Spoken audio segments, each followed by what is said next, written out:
चलिए भाई, आज जो हमारा टॉपिक है बात करने का वो क्या होने वाला है, एक्सटर्नल सोर्सेज ऑफ रिक्रूटमेंट। सबसे पहले मैं आप लोगों से ये एक बार फिर से जानना चाहूंगा कि रिक्रूटमेंट वर्ड का मतलब क्या है। रिक्रूटमेंट करना, रिक्रूटमेंट करने का मतलब क्या हुआ? Invitation to the prospective applicants जो फिलहाल कंपनी से बाहर घूम रहे हैं, नहीं है, कंपनी के अंदर भी कंपनी के बाहर भी। रिक्रूटमेंट करने के पीछे का मोटिव क्या होता है? वैकेंसीज को भरना। वैकेंसीज को भरना है आपको। जब तक आपके पास एप्लीकेंट्स नहीं आएंगे, आप उनका इंटरव्यू नहीं लोगे, आप उनका सिलेक्शन कैसे कर सकते हो? क्या सिलेक्शन बिना रिक्रूटमेंट के हो सकता है? पहले हमेशा क्या करना पड़ेगा? First of all you have to recruit, उसके बाद उनमें से क्या होगा? सिलेक्शन प्रोसेस चलेगा। नहीं है ऐसा? इस चैप्टर के अंदर इकलौता चैप्टर है जिसके अंदर दो अलग अलग टर्म्स के लिए अलग अलग स्टेप्स होंगे, प्रोसेस होंगे। पहला क्या था? स्टाफिंग का प्रोसेस, जो आप पढ़ चुके हो। इसके बाद कौन सा आएगा? Selection process. स्टाफिंग एक पार्ट है सिलेक्शन, याद करो। स्टेप नंबर 3 था। पहला क्या था? एस्टिमेटिंग मैन पावर रिक्वायरमेंट था। सेकंड क्या था? रिक्रूटमेंट। थर्ड वाला क्या है? सिलेक्शन। तो सिलेक्शन का अपना एक क्या आने वाला है? प्रोसेस, स्टेप आने वाला है कि जब भी एचआर किसी को सेलेक्ट करता है तो एक स्टेप को फॉलो करता है, और हर कंपनी करती है, एक या दो नहीं, सब करती है। बात समझ आ रही है? हमारे पास इंटरनल सोर्स था किस चीज का? रिक्रूटमेंट का। हम अपने ही ऑर्गेनाइजेशन के अंदर से अपनी वैकेंसीज को भर सकते हैं। वो दो सोर्स के नाम जानते हो? Transfer and promotion. इनके बीच का फर्क जानते हो? डिफरेंस क्या है इनके बीच में? ट्रांसफर के अंदर हॉरिजॉन्टल होता है। पहले आपका डिपार्टमेंट ये था, अब आपका डिपार्टमेंट ये है, लेकिन लेवल आपका ट्रांसफर में सेम रहेगा। और अगर लेवल आपका सेम है तो क्या नहीं बढ़ेगी? सैलरी नहीं बढ़ेगी, फैसिलिटीज नहीं बढ़ेंगी, जिम्मेदारियां भी आपकी वही रहेंगी, अथॉरिटी भी आपकी नहीं बढ़ेंगी। आपकी कोई भी, इसको ऑफ करो यार, आपकी कोई भी चीज नहीं बढ़ेगी। बस आपके साथ में क्या किया गया है? पहले आप फाइनेंस के डिपार्टमेंट में थे, अब आपको उठा के किसी और डिपार्टमेंट के अंदर शिफ्ट कर दिया गया है। आपकी तरक्की नहीं हुई है। क्या ऐसा करके कंपनी अपने अंदर की वैकेंसीज को भर सकती है? भर सकती है। इस पे क्या खर्चा होता है कंपनी का? कुछ भी नहीं। बोलो भाई, कुछ भी नहीं होगा इसमें होता खर्चा। कंपनी का इसमें टाइम क्या लगता है? अरे कुछ नहीं लगता, नहीं है। कंपनी हर तरह से बच जाती है, लेकिन कुछ इसकी क्या भी थी? लिमिटेशंस भी थी। जरा पढ़ना, आपने क्या लिखा था पहला? No fresh talent. क्या मतलब है कहने का? अगर कंपनी के अंदर से ही वैकेंसीज को भर रहे हो तो तुम्हें क्या नहीं मिलेगा? नया खून नहीं मिलेगा, ब्लड नहीं मिलेगा नया। क्या पता कि जो कंपनी के बाहर घूम रहे हैं, अगर उनमें से किसी को रखते तो क्या पता इंटरनल वालों से ज्यादा अच्छे से काम करना जानते हो, इंटेलिजेंट हो, मार्केट के अंदर उनके अच्छे क्या हो, लोगों के साथ में संबंध अच्छे हो। हाँ ये ना, इस चीज से आप लोग छूट जाओगे। नेक्स्ट,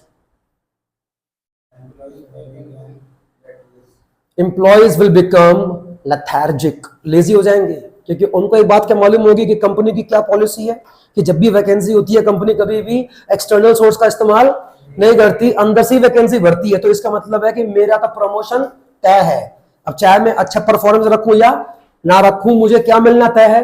परफॉर्मेंस मिलना तय है। अब इसका मैंने सबसे बड़ा आपको एग्जाम्पल क्या दिया था?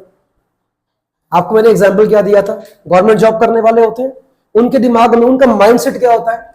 क्या तय है मिलना? It is sure that they will be promoted. ये तय है कि उनकी सैलरी अगले साल तक बढ़ेगी बढ़ेगी। क्या वो एफर्ट लगाते हैं काम में? नहीं लगाते, उल्टा कामचोर बन जाते हैं। मैं ये नहीं कहता कि सारे ऐसे होते हैं, लेकिन ज्यादातर ऐसे ही होते हैं।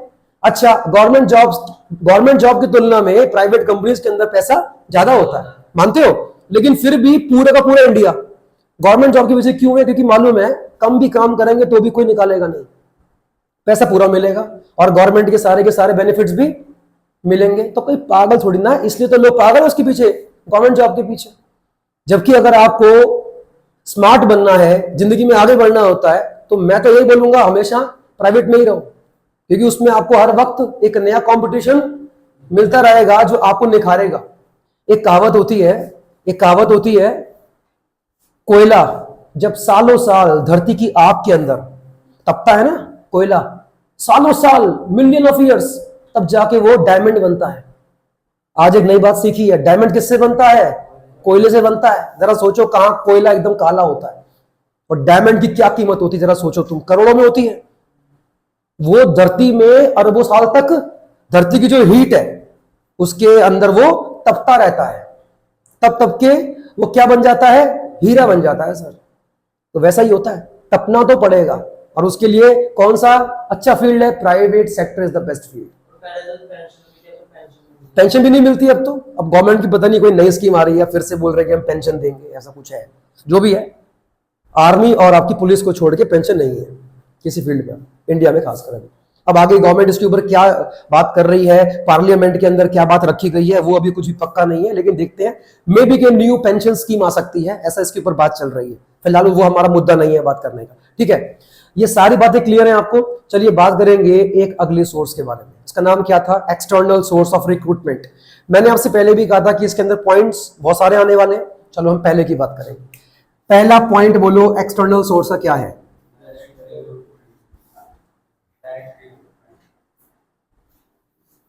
क्या बोला आपने? Direct recruitment. मतलब बताना क्या होता है इसका? Direct recruitment. आप डायरेक्ट रिक्रूटमेंट, अच्छा खाली हो, काम चाहिए, हमको भी आदमी चाहिए, आ जाओ। आपने कई बार ध्यान दिया होगा, फैक्ट्री के बाहर एक बोर्ड लगा होता है, हेल्पर की आवश्यकता है, सेल्समैन की आवश्यकता है, वो बाहर लिख के लगा दिया उन्होंने। अब जो भी खाली होगा, वेल्ला होगा, पड़ेगा उसको, अच्छा यहाँ पे लगता है वैकेंसी है, वो मुंह उठा के अंदर पहुंच जाएगा। आप जरा 2 मिनट के लिए सोचो, ये भी तो एक तरह की वैकेंसी को फिल करने का मेथड ही है, लेकिन मेथड कौन सा? ये एक्सटर्नल मेथड है, क्योंकि बंदा कहां से आ रहा है? बाहर से आ रहा है, अभी तक वो कंपनी का हिस्सा नहीं था। अब ये बताओ कि इस तरह का मेथड कंपनी किस तरह का रिक्रूटमेंट करने के लिए करती होगी? जो पढ़े लिखे स्टाफ है उनके लिए, या जो अनपढ़ होते हैं? अनपढ़ लिए करती होगी। कभी तुमने देखा लिखा हुआ कंपनी के बाहर इंजीनियर की आवश्यकता है, सीए चाहिए कंपनी के लिए? कोई देखा लिखा हुआ? किसके लिए होता है? सेमी स्किल्ड या अनस्किल्ड के लिए होता है। क्या बोला? सेमी स्किल्ड या अनस्किल्ड। पढ़ा लिखा आदमी होगा तो उसके लिए ये मेथड इस्तेमाल नहीं होता है कि कंपनी ने बाहर ही लिख के अपना जो है बोर्ड लगा दिया, भैया आवश्यकता है, जिसको जरूरत हो, जो खाली घूम रहा हो, वो हमसे आके मिले। अब ये बताओ, जब ऐसा आदमी कंपनी में आता होगा काम करने के लिए, तो इंटरव्यू के तौर पे उससे वो लोग क्या पूछते होंगे? वो तो पढ़ा लिखा ही नहीं है, क्या पूछोगे उससे? आप क्या पूछते होगे? हाँ भाई नाम क्या है तेरा? बोला साहब जी ये नाम है, इससे पहले कहीं काम करा है? हाँ साहब काम किया तो है। क्या साल किए हैं? 3 साल किए हैं। बाबू जी तेरा वहां पे क्या पद था? भैया पद का मतलब क्या होता है? पोस्ट क्या थी तेरी वहां पे? ये जी हेल्पर ही थे जी, और तो कुछ हमें करना आता नहीं है। काम कर लेगा? हाँ सब कर लेंगे। चले काम कर, कल से आ जा, सैलरी बता दे कितनी लेगा? सैलरी नहीं, सॉरी क्या, वेजेस। दिहाड़ी कितनी लेगा? साहब जी देख लेना 6,000 लूंगा। अबे चल 5.5 में आ जा। इस तरह होता है नेगोशिएशन। उसी का नाम क्या होता है? यार डायरेक्ट रिक्रूटमेंट होता है।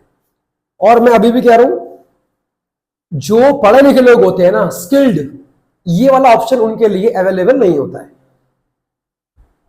उनसे कभी भी कंपनी इस तरह बात नहीं करेगी, एचआर कभी ऐसे बात नहीं करेगा उनके साथ। हाँ भाई इसके पहले काम किया तूने?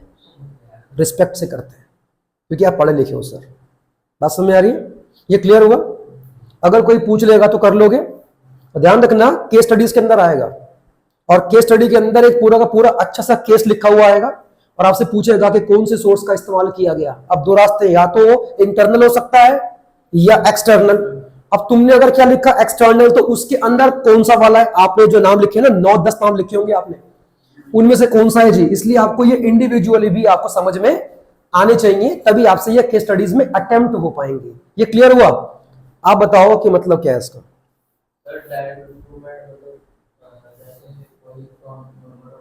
पढ़ा लिखा स्टाफ आएगा इसमें? कौन आएगा? मैंने 2 तरह के वर्ड के नाम लिए थे अभी, अनस्किल्ड और सेमी स्किल्ड। मतलब आधे पढ़े लिखे या बिल्कुल ना पढ़े लिखे, ये उनके लिए होता है। इसमें क्या करती है फैक्ट्री या कंपनी जो होती है?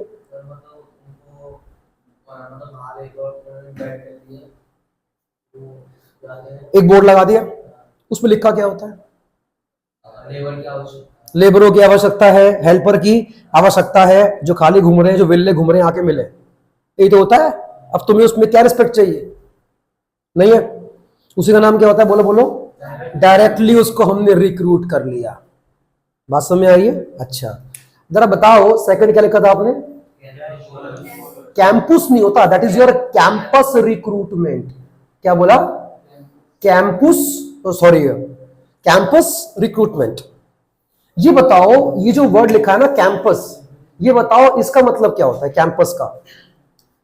अरे मत देखो, जो मैंने लिखवाया है वो बुक में है। ऐसा मैं सोचो पता नहीं सर ने ऐसा क्या लिखवा दिया आउट ऑफ सिलेबस। नहीं, नहीं है। What is campus? Campus means college और यूनिवर्सिटी। हाँ जी, बताना क्या मतलब होता है? बड़ी बड़ी कंपनीज अलग अलग कॉलेजेस और यूनिवर्सिटीज के अंदर जाती हैं, अपना कैंपस लगाती हैं, वहां पे एचआर टीम बैठती है कंपनी की, और क्या मांगती है कॉलेज से? अपने स्टूडेंट्स की जो लास्ट ईयर के अंदर है उनकी लिस्ट लाइए। क्यों? क्यों? उन्हें अब हम क्या देंगे? जॉब देंगे। और ये करने के लिए उस कंपनी का उस कॉलेज के साथ में टाई अप होना जरूरी है। क्या बोला? Tie up. इसलिए कभी ध्यान देना, जब भी हम किसी कॉलेज को सेलेक्ट करते हैं ना, तो पहले भी हम ये देखते हैं कि उस कॉलेज का किन किन कंपनियों से टाई अप है, ताकि यहां से कोर्स करने के बाद हमें तुरंत प्लेसमेंट मिल जाए। क्या कभी नाम सुना है इसका? प्लेसमेंट मिल जाए, हमको जॉब के लिए धक्के खाने ना पड़े, क्योंकि वो लोग जानते हैं कि हाँ भाई साल के एंड के अंदर थर्ड ईयर के बच्चों के लिए अलग अलग कॉलेजेस के अंदर और किसमें यूनिवर्सिटीज में अलग अलग बड़ी बड़ी कंपनियों की एचआर टीम बैठती है, वहां पे कैंपस लगाती है, और जो सही होते हैं पढ़ने में थोड़ा सा और जो फाइनल ईयर के अंदर है उनको रिक्रूटमेंट करती है। अच्छा, क्या उसमें नंबर देखती है तुम्हारे? Rank holder, topper? अगर टॉपर हो, रैंक होल्डर हो, तो क्या चांस है कि तुमको रिक्रूट किया जाएगा? एचआर टीम शायद आपके ऊपर ध्यान देगी ज्यादा। क्यों? टॉपर से क्या होता है? अबे तेरे नंबर हमारे किस काम के हैं भाई? लेकिन उसके टॉप करने से एचआर टीम के दिमाग में एक बात तो साफ होती है कि बच्चा टॉपर है, इसका मतलब है कि बच्चा मेहनती है, और हमें अपनी कंपनी के लिए मेहनती लोग ही चाहिए। देखो मैं अभी भी कह रहा हूं, मार्क्स इतने मैटर नहीं करते हैं, ये बात सही है। आप क्या मानते हो, जितने भी बच्चे आपके एमबीए करते हैं, एमबीए या सीए करते हैं, क्या सारे के सारे जो होंगे वो टॉपर होंगे? लेकिन फिर भी उनका पैकेज काफी अच्छा होता है। क्यों होता है भैया? आपने एमबीए कर रखा है, ये जॉब मिलने के लिए काफी है, और अच्छा पैकेज मिलने के लिए भी काफी है।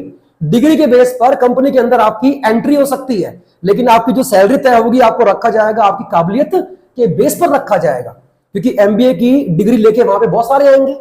आप में ऐसा खास क्या है भैया कि कंपनी आपको रखे काम पे? तो मार्क्स उतने मैटर नहीं करते, लेकिन मार्क्स से एटलीस्ट क्या बात सामने आती है कि आप हार्ड वर्किंग हो, क्योंकि हार्ड वर्किंग हो तो ही तो आपके इतने अच्छे नंबर आए होंगे। नहीं ऐसा? और कंपनी हमेशा हार्ड वर्किंग ही लोग ढूंढती है अपने लिए। बात समझ आ रही नहीं आ रही है? इसका ये मतलब होता है। लेकिन अच्छे नंबर आपके सक्सेस की गारंटी नहीं होते हैं, ये मैं भी कह रहा हूं। बहुत नंबर अच्छे ले आए, टॉप कर गए, अब तो भैया तय है, लाइफ तो इसकी सेट है, ऐसा कुछ नहीं है। ये सब फालतू बातें होती है। इंसान पैसा कमाता अपनी काबिलियत के आधार पर ही है। ये बात मेरी आज जान लो, समझ आ गया? एक सीए होता है जो टॉप कर रखा है, एक सीए ऐसा होता है जो सिर्फ नॉर्मल सीए हुआ है, पास हो गया, वो भी पास वो भी पास। लेकिन क्या इसके चांसेस हैं कि जिसके नंबर कम आए लेकिन पास हो गया, उसकी सैलरी, उसका जो पैकेज होगा वो उस टॉपर से भी अच्छा हो सकता है? बिल्कुल हो सकता है सर। किस बात पे डिपेंड करेगा? काबिलियत पे, नॉलेज पे। आप फैसले कितनी जल्दी लेते हो। बात समझ आ रही है? कभी क्लास देंगे इसके ऊपर एक अच्छी सी। ये क्लियर हो गया? Now what is campus means? अच्छा, इसमें रिक्रूटमेंट अनपढ़ होगा नहीं होता है। अरे जो बच्चे कॉलेज के अंदर है वो कौन होंगे? They will be highly qualified people, नहीं है?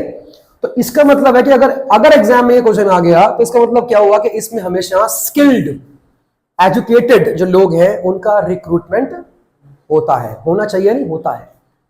क्लियर हुआ? ये दो क्लियर हो गए? आगे बढ़ सकते हैं?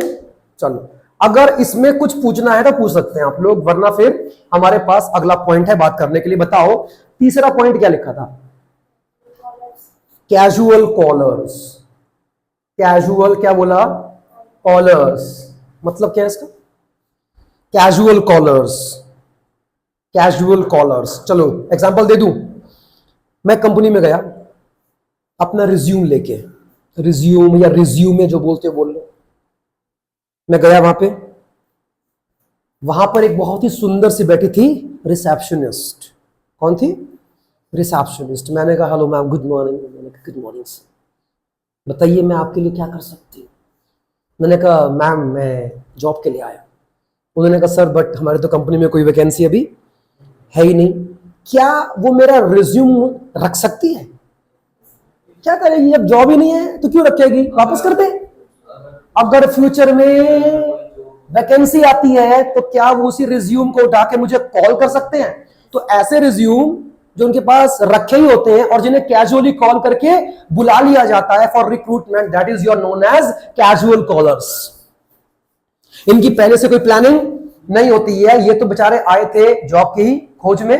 वो एक अलग बात है कि उस टाइम उनको जॉब नहीं मिला तो रिसेप्शन पे अपना रिज्यूम छोड़ गए, और ऐसे करते करते बहुत सारे रिज्यूम्स भी आ जाते हैं। तो क्या ऐसे आदमियों का रिज्यूम रिफंड करना चाहिए कि सर अभी तो वैकेंसी नहीं है, तुम्हारा रिज्यूम लेके भी हम क्या करेंगे, दफा हो जाओ? कैसा होता होगा? क्या बोलेगी वो? क्या बोलेगी? Sir sorry, at present there is no vacancy but you can leave your resume. अगर कुछ हुआ then definitely we will inform you और कॉल यू। ऐसा होता है। और जब उन्हीं को वापस कॉल किया जाएगा वैकेंसी के टाइम पे तो उनका नाम क्या होगा? कैजुअल कॉलर, जिन्हें कैजुअली कॉल करके बुला लिया गया। बुला लिया गया मतलब उनका अपॉइंटमेंट हो चुका है ना। कॉल किया होगा, बहुत सारे रिज्यूम्स होंगे, हाँ तू आजा भैया तुम्हारी जॉब पक्की। कैसा होता होगा? क्या होता होगा? आओ पहले। तो क्यों बुला रहे हो? मिलने के लिए बुला रहे हैं। आओ मिलो सजना है। तो क्यों बुला रहे हो? क्या उसके? यस, इंटरव्यू के लिए बुला रहे हैं सर। पहले आपका टेस्ट होगा, आपका इंटरव्यू होगा, हम चेक करेंगे कि आप जिस काम के लिए आए हो वो काम आपको करना भी आता है या नहीं, आपकी काबिलियत देखी जाएगी, नहीं है आपकी सर्टिफिकेट देखे तब जाके हम तय करेंगे कि आपको नौकरी मिलनी चाहिए या नहीं। Again this is not selection, this is again recruitment. सिर्फ बुला रहे हैं, आजा आजा आजा आजा। वो आता है और वो भी ये सोच के नहीं आएगा अरे चलो सिलेक्शन। वो भी जानता है क्या अब मेरा क्या होगा? इंटरव्यू होगा, उसी के बेस पे फैसला लिया जाएगा कि मैं कंपनी के लिए सही हूं या नहीं। अदरवाइज कंपनी मुझे रिजेक्ट भी कर सकती है, हाँ या ना? क्लियर? इसमें अच्छा ये किसके लिए होगा? स्किल्ड, सेमी स्किल्ड या अनस्किल्ड? ये भी स्किल्ड के लिए है यार, ये भी स्किल्ड के लिए होता है। बात समझ आ रही है? देखो अनपढ़ आदमी कभी भी अपना रिज्यूम लेके नहीं जाता, वो पढ़ा लिखा ही होता है, हमेशा रिज्यूम लेके घूमता रहता है। नेक्स्ट नंबर 4 है मेरे ख्याल से, ये हम पढ़ेंगे बाद में। एक उसमें पॉइंट लिखा होगा लेबर कॉन्ट्रैक्टर, लिखा है, ये लिखा है लेबर कॉन्ट्रैक्टर का मतलब बताओ। हिंदी में कहते हैं उसको मजदूरों का ठेकेदार, बोलते हैं मजदूरों का ठेकेदार। इसका मतलब बताओ क्या होता है लेबर कॉन्ट्रैक्टर? नाम देखो, इसके थ्रू तुम्हें सिर्फ और सिर्फ लेबर मिलेगी। कौन नहीं मिलेगा? पढ़ा लिखा आदमी नहीं मिलेगा। इसका मतलब ये सिर्फ और सिर्फ अनस्किल्ड या सेमी स्किल्ड जो लोग होते हैं उनके लिए है। आप इससे करो उम्मीद कि हम कोई क्वालिफाइड सीए लाके दे, कैसा होगा? मतलब ही नहीं। बताओ मतलब क्या है इसका लेबर कॉन्ट्रैक्टर का? इसमें कांटेक्ट हम लेबर से नहीं कर रहे हैं, हम ठेकेदार से कर रहे हैं। अब इसका मतलब बताओ, इसका एक प्रैक्टिकल दूंगा आपको एग्जांपल। एक कॉन्ट्रैक्टर, इसका नाम है डीएलएफ, नाम सुना है? डीएलएफ के अपार्टमेंट बनते हैं, नहीं है, मॉल्स बनते हैं डीएलएफ। तो इनके लेबर बहुत जगह पे काम कर रही होती है। कोई बिजी है बिल्डिंग बनाने में, कोई बिजी है अपार्टमेंट्स बनाने में, कोई बिजी है रोड बनाने में, कोई बिजी है फ्लाईओवर्स के अंदर, नहीं है। कंपनी किसको करेगी कांटेक्ट? डीएलएफ को, क्योंकि ये कौन है? कॉन्ट्रैक्टर है। और क्या बोलेगी इनसे कंपनी? हमें तुरंत 1000 लेबर चाहिए कल तक। ये बताओ कि इसका क्या, इसका बेनिफिट क्या है? शॉर्ट नोटिस पर आपको बहुत सारे लेबर्स मिल सकते हैं, नहीं है? क्योंकि आपको लेबर खोजने नहीं है, आपको खाली इनसे बात करनी है, इनके बहुत सारे लेबर होते हैं। बात समझ नहीं आ रही है? हाँ जी, ओके सर, बताइए कितने लेबर चाहिए? कल तक हमें 1000 लेबर चाहिए। क्या इसके कांटेक्ट में 1000 लेबर होंगे? ये सबको भैया काम दिलवाता है, नहीं ऐसा? क्या ये कल तक जुगाड़ हो जाएगा 1000 लेबर का? हाँ हो जाएगा जुगाड़ सर। बात समझ नहीं आ रही है? इसके बदले क्या मिलेगा इन्हें? कमीशन। क्या मिलेगा? कमीशन मिलेगा। क्या फ्री में काम करेगा? अच्छा, कंपनी तुम हो फ्री में, कैसा होगा? क्या लेगा? कमीशन लेगा। अब बताओ कि इसका बेनिफिट क्या है? और वो बेनिफिट मैंने बताया आपको अभी। बताओ, इकलौता मेथड है जिसमें आपको लेबर शॉर्ट नोटिस पर मिल सकता है। बाकी किसी और मेथड के अंदर इतनी जल्दी नहीं मिलेगा।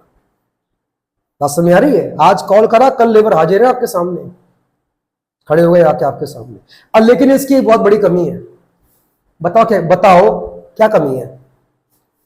अगर कंपनी का इससे किसी बात पर झगड़ा हो गया, बोलेगा मैं जा रहा हूं भैया, मैं जा रहा हूं मतलब जितनी लेबर लाया था सब लेकर जाएगा, 1000 लेबर ले जाएगा पूरी की पूरी। क्यों? क्या लेबर ये बोलेगी अच्छा झगड़ा तो आपका हुआ है ना, हमसे हमारा काम क्यों छीनते हो, हमें काम करने दो? लेबरों को क्या मालूम है? काम हमेशा इससे ही मिलना है। तो कंपनी का सगा नहीं है लेबर, सगा किसका है?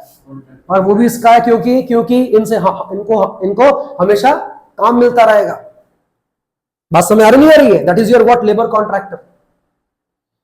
Doubt? Skilled, unskilled, semi skilled कौन?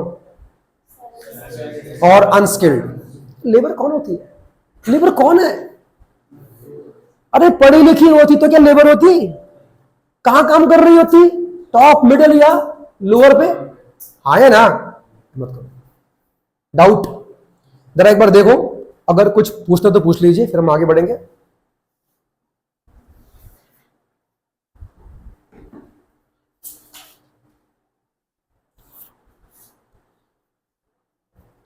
सही है,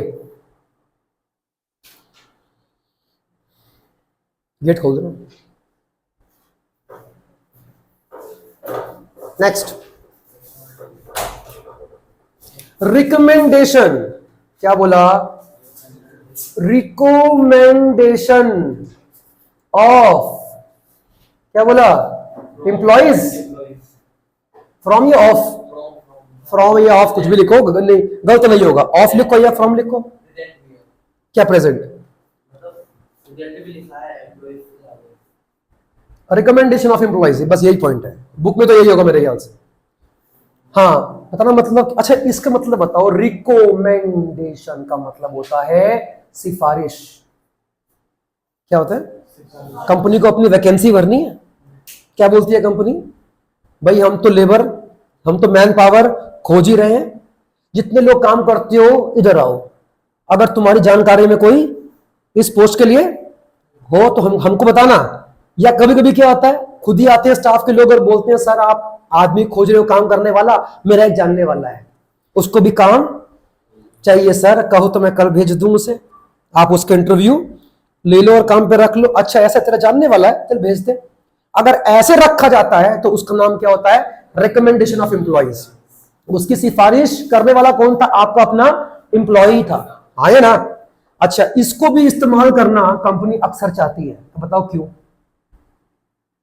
क्योंकि जो एम्प्लॉई उसकी रिकमेंड, उसकी आपके सामने क्या कर रहा है, जो आपका एम्प्लॉय जो उसका नाम आपके सामने रिकमेंड कर रहा है, क्या वो एम्प्लॉय उस बंदे के बारे में जानता होगा सब कुछ, बैकग्राउंड, कि वो कितना ईमानदार है? हाँ भाई तू ले आ, पहले बता कि बंदा सही है, काम कर लेगा।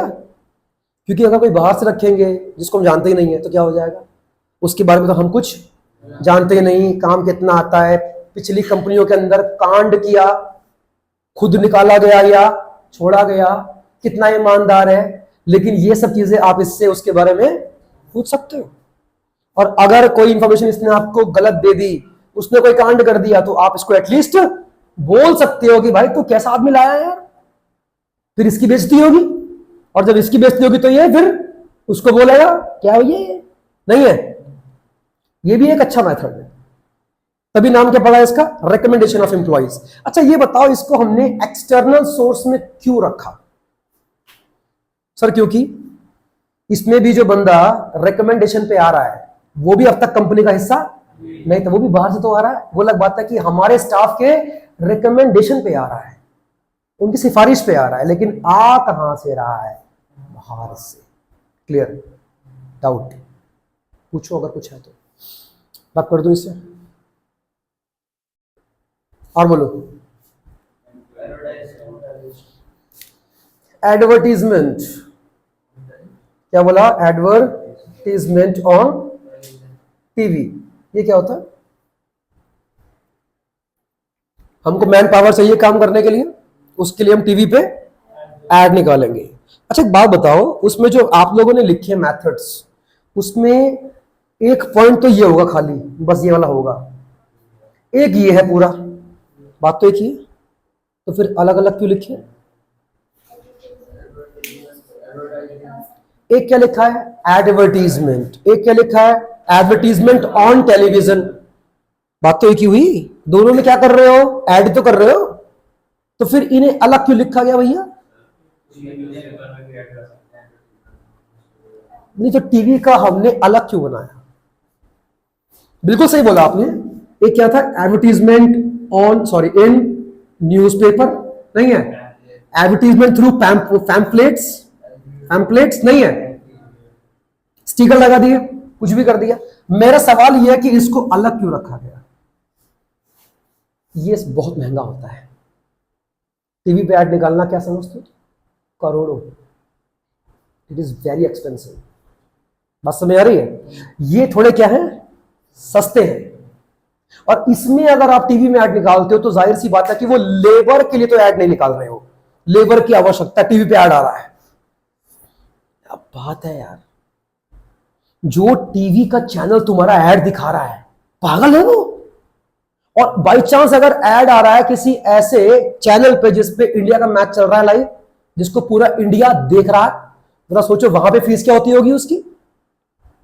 नहीं है, सेकंड्स के ऐड होते हैं, लेकिन कॉस्टिंग करोड़ों में होती है सर उसकी। क्या मान रहे हो आप? बहुत महंगी कॉस्टिंग होती है अगर आप टीवी पे ऐड निकालते हो तो। बात समझ आई? सेकंड्स के ऐड, सेकंड्स, इसलिए इसको अलग रखा गया। और इस पे वही लोग आएंगे शामिल, उनको ढूंढ रहे हैं जो क्या है? स्किल्ड है, जिनके आने से कंपनी को काफी फायदा हो सकता है। लेबर से क्या फायदा होना है? उल्टा वो हर महीने क्या बोलेगा? वेजेस तो मिल रही है, बोनस कहां है? बोनस कहां है? मैं बोनस ही लेके इस देश में जाता हूं यार, क्या करूं? बात समझ आ रही है? तुम क्या समझते हो ये भी महंगा होता है अखबार में ऐड निकालना? हाँ, कभी ना अखबार खोलना इंग्लिश का, उसमें ना पेपर की एक अलग से कॉलम आता है क्लासिफाइड नाम का। कौन सा वाला? क्लासिफाइड। वहां तुम्हें हमेशा वैकेंसीज मिलेंगी। क्या मिलेंगी? वैकेंसीज। कोई अपना सामान सेल कर रहा होगा सेकेंड हैंड, कोई प्लॉट बेच रहा होगा, कोई जॉब के लिए बात कर रहा होगा, कॉल सेंटर की जॉब, लेकिन कौन से वाले उसमें होगी? क्लासिफाइड में। और उसमें अक्षरों के हिसाब से वो आपसे पैसे मांगते हैं, अक्षरों के हिसाब से। इसलिए कभी ध्यान देना, ऐड बहुत छोटा होता है। किसमें? अखबारों में। क्यों होता है इतना सर? क्योंकि हर वर्ड की कॉस्टिंग पे करी होती है कंपनी ने। जितना बड़ा ऐड उतनी ज्यादा कॉस्टिंग है कंपनी के ऊपर। ठीक है ना? ये पॉइंट हुआ क्लियर? बाकी हम करेंगे बाद में। हो गया? चलिए।